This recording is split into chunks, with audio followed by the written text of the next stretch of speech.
YNA is a podcast that focuses on mental health and other aspects relating to what goes on inside a person's head. We are by no means professionals in this field and only aim to make these conversations about mental health easier for the listener.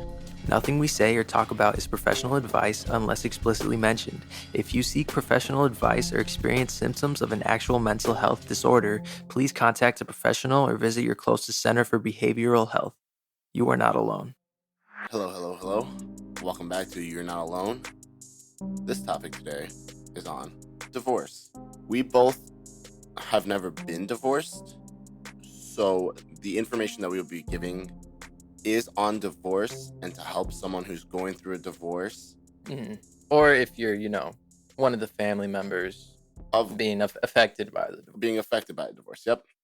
I have my sister went through a divorce. Cheyenne here has seen his parents be divorced. Parents went through a divorce. So we're just going to give out information to help someone who's just maybe struggling through their divorce, family member through the divorce. Parents separating isn't easy. It's never been. Watching your parents argue and fight.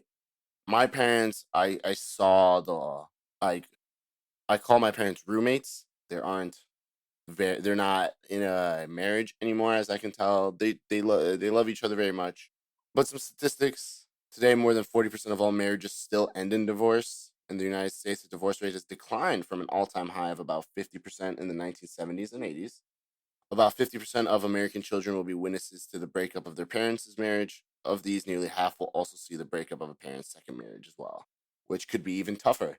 Imagine going through 2 divorces. That's a whole different. Yeah, it's got to be tough. It's not just your mom or your dad splitting up. You're kind of going through different parents at that point, Right. You're gonna see your parents date other people, Mm-hmm. and you're gonna meet a lot of other new people that come into your parents' lives, which is completely normal. Yeah, it's normal. But it's not easy. Yeah, no, it's definitely not the easiest thing to do. I would say that going through a divorce, being on the family side of it, it's uncomfortable. And if granted, when this happened, I was 22 at the time when my parents were splitting up.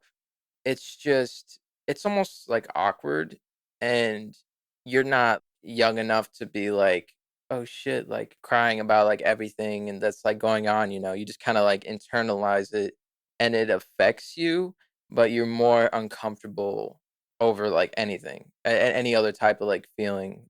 When my parents split up, they were pretty much on good terms, so it's not a bad divorce. I've heard some stories of people going through a divorce. The spouse takes half of whatever. They try to block them from seeing their kids, spread rumors, spread lies. In my case, it was a little bit more mellow, so it wasn't we were traumatized. Me and my little brother, who's 11, by the way, we weren't so much traumatized. For him, it's mostly just okay, now he has more people to see, and he has 2 houses that he can go to. Right. Which is crazy. My parents spoiled the hell out of him. He's Right. a lucky kid. But for me, I would say the way that I was traumatized by this instance was that when my mom decided to end things with my dad, she kind of gave me this choice, oh, you can stay here, or you can go with him. But if you stay here, I'll charge you rent, whatever. That part wasn't traumatizing or anything. It just seemed pretty standard. But for my situation, she acted, at least through my eyes, as if I kind of wasn't a part of her family anymore. Right. Which was it was pretty heartbreaking, It's your own mother. Yeah, it was my own mom. And of course, I decided to stay with my father. I used to be on various different plans and gym memberships with her, and she took me off of all those, and she ended up putting the new person that she met on the gym membership, basically replacing me. So for me, it was traumatic because it had almost seemed Right. I was replaced on that side of the family, which it sucked, but I was like old enough to kind of like just internalize it, take it for what it is, and then stick to like doing stuff that like made me happier or doing whatever. But in all honesty, like it's not such a bad case of a divorce for like a kid. Like of course I've heard worse stories, Yeah. people being abusive, things like that. So I would say I definitely got like the lighter or nicer end of the stick on that one. But it's definitely like tough. Like even like little things like that can really like get to you, have a bad effect on you throughout your life and like how you view like your parents or whatnot. But yeah, if you are like a kid who's affected by divorce, just try not to like jump to the conclusion that, oh my god, it's like your fault, or like why is this happening, like I thought like they were supposed to love each other, I thought this was supposed to happen. As you get older, you'll kind of like realize that people have their own relationships and they make like their own choices, and like They're grown you ups. They're yeah, grown like adults. they're adults, like you just have to be okay with these things. And it really shouldn't downplay things that you do within your life, you know, like you could still go out and about, do things that you want to do, but also like in my case, like I felt like my mother had thrown me out, had replaced me, so I just chose to stay away from that. And it's been a long time since I've talked to her because that just left such a negative kind of image in my mind, Yeah. you know. So like these things happen, like these are just like a few examples of like negative effects that could happen like through divorce. So I have 9 red flags Hmm. of what a divorce can come to, and let me Yeah. know if you saw any of these in your family.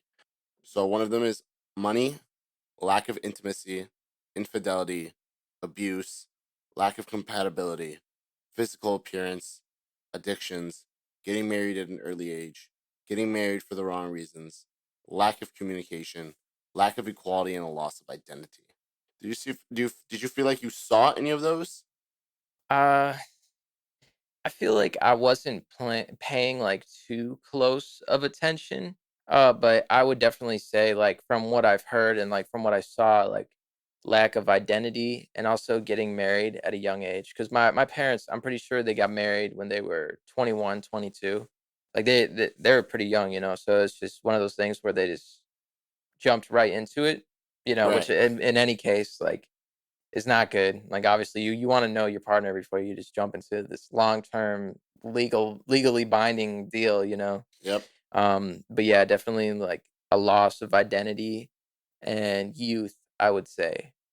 And just kind of like jumping the gun and just going straight for it versus and like later on and my parents were together for like around like 20, 21, 22 years. One of the big things, because of my parents kind of jumping the gun and getting into this early and like not really figuring out who they were like 20 years down the line in this marriage, obviously like one or two of them, or the two of them felt differently than they had when like things first started, you know, and they just like started to realize that. So that's like I guess that's like a big thing.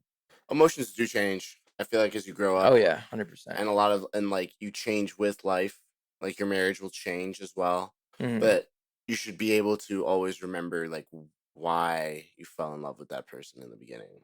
Yeah. And someone's told me something extremely important. They said, you know that person is the right one when you wake up next to them and you still feel like that giddy little schoolgirl from when you first met and the butterflies are still there.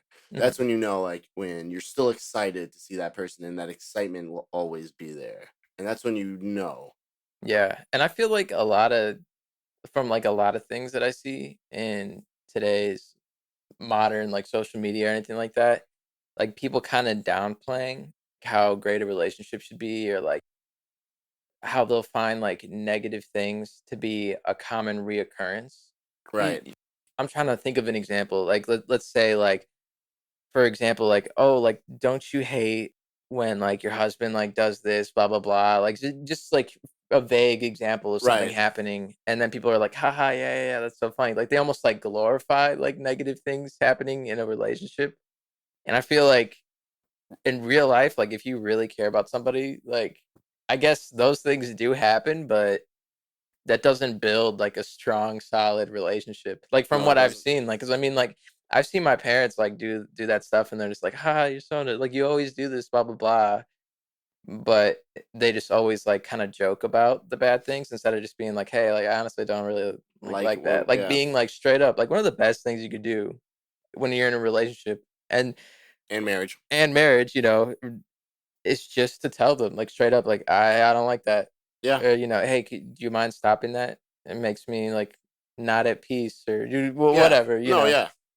And also, the crazy thing is, you can tell how someone's marriage is going simply by asking them one question, and that Mhm. is, "I'm about to get married. What do you think of like marriage?" And whatever Yes. response they give you is exactly how their relationship is going in their own lives. So if Mhm. they come up with the response like, "I love my marriage is great, like I really think you should do it if you really think this person's the right one," then yeah. Or if they respond with, "I don't know how I feel, marriage is very different," and they try to reflect on their own without explaining like that they're going through it, Uh-huh. if that makes sense. Yeah, okay, yeah. Yeah, that definitely makes sense. So some things that can we focused on that was very difficult is helping someone go through a divorce. Like, what is it like being the person that's your best friend and you see a best friend go through a divorce and how you can help them? So we figured out there's a couple things you could say to them, and what's some good things to say to someone that's going through a divorce. Number one is, I know it's hard on you, but it won't always feel this way. I'm sorry things ended for you too. Do you want to talk about it? And I think another thing I like to jump off of that one is, do you want to talk about it or do you want to be distracted from it? Mhm. Let's go grab dinner and a movie like old times. Do you need a place to stay? In the end, everything's going to be okay. Let's have a day out, just the two of us. I think that's also really important, making sure you distract that person from what's going on in their head and the demons that Yeah. they're fighting. You're a wonderful person. Those affirmations, making sure you tell them how you really feel about them. You're wonderful and you're loved. Let me recommend a therapist if you need one. That's always good too. Yeah. Always recommend trying to helping that person out by maybe helping them push that step of seeing a therapist. Show up, lend an ear, remain neutral, give your support, help with the move, bring some food, and encourage and uplift and point out the positives. Pointing out the positives is extremely important because you make sure that that person is staying positive in their life Mhm. because they're going through it. Marriage and a divorce brings so much strain on your mental health, and that energy that you have, that negative energy that flows out of a divorce, especially a bad one. And being in the industry that I am, I always get the calls of clients that are speaking about their divorces and how difficult it is. And it does traumatize me and scare me from getting married because you hear the things you hear and you're just like, wow, Yeah, that's like the that's what marriage is like. And it kind of just like pushes you away from like yeah. not wanting marriage. But you need to make sure that you're always there for that person and offering your mental health support, even though like your mental health may not be doing so hot. Just being able to offer the positivity to that person could actually help better your own mental health as well. Mhm. Just being there for that person is really important. Yeah, 100% agree with that. Well, thank you for listening. I just want to remind you, please, please, please remember, you are not alone in this fight. I got your back. How does that sound, Cheyenne? Sounds good. Thank you for joining us, everybody. Can't wait for the next episode, guys. See you soon. See ya.